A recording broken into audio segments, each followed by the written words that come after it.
বিরিয়ানি রান্না বলে না দেখবে, কিন্তু কাছেই আছে দেখবি দিবা। আসলে এটা দেখার কিছু নাই, সব কিছু নিজের কাছে পরিমাণ মতো সব কিছু হইলে আর জালটা ঠিক মতো হইলে বিরিয়ানি সুন্দর হয়ে যাবে।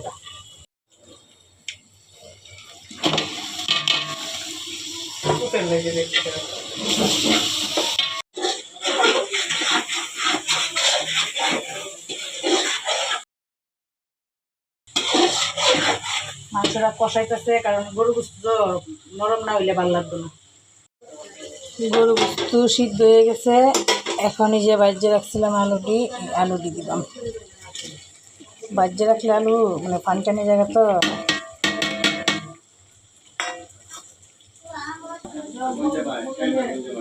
এখন চাউলটি দিয়ে দিন।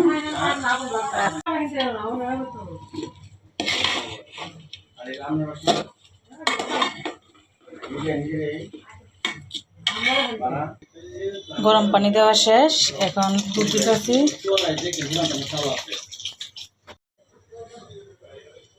এই যে এখানে লেবুর রস এখন যাচ্ছি, কারণ ফাগুর টৌর পরে যেতে দলা না হয়, জ্বর জ্বরে যেতে হয়, এখানে লেবুর রসটা আগেই দিলাম। এখন নাড়া দিতেছি, কারণ বেশি আবার জ্বর জ্বরও না, বেশি আবার নরমও না, এরকম থাকলে ভালো লাগে খাইতে, সফট সফট।